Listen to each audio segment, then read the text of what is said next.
Sorry বোন, তোমাকে বলা হয়নি। আমরা তখন তোমাকে ভালোবাসতুক তো, তাই আজ বিয়ে করে ফেলেছি। হ্যাঁ দেবা, সরি বলার কি আছে রে? হ্যাঁ এত খুশির খবর। সারাদিন বাড়িতে একা একা বোর হতে হয়। আমার ভাবিকে খুব পছন্দ হয়েছে।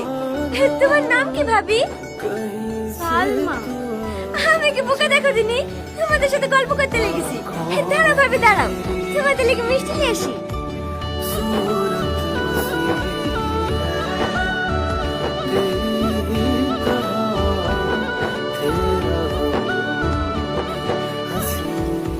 এই বুড়ি, জামাই কেমন? ভালো মা। টাকা পয়সা তোরাতে দেয় তো? না, আর বোন খেতে। আজ 1 বছর বিয়ে হয়ে গেল, এখন পর্যন্ত সংসারটা হাতের মুঠে করে নিতে পারিসনি। আমি কি কম চেষ্টা করি নাকি?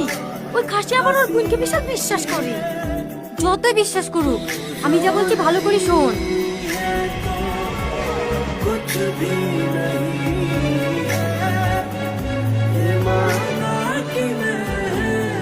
বোন বোন, কি হলো? এলাম আমার এই মাসের মাইনে।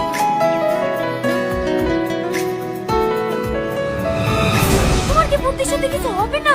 সারা জীবন এই মাটির ঘরে থাকবো নাকি? কত কিছু করতে হবে না? মাসের মাস টাকা লে সরপঞ্চে দিয়ে দাও। চুপ করো সালমা। আমাকে তো চুপ করে রাখবো। আজ 1 বছর ধরে চাকরি করে টাকাগুলো যে বোনের হাতে দিয়েছো, সেই টাকার কোনো হিসাব আছে? এই টাকাগুলো তোমার টাকা উড়ে দাও, পুড়ে দাও, আমি আর দেখবই না। টাকা তুমি তোমার বোন গেলি, আজকে জানি যাবো মায়ের বাড়ি। সালমা সালমা, এখন আমার এত টাকা চাইতে দরকার। তোর বউ আছে, শাশুড়ি আছে, ওই তো সব কিছু সামলাবে। এই থেকে টাকাগুলো আর হাতে দিই।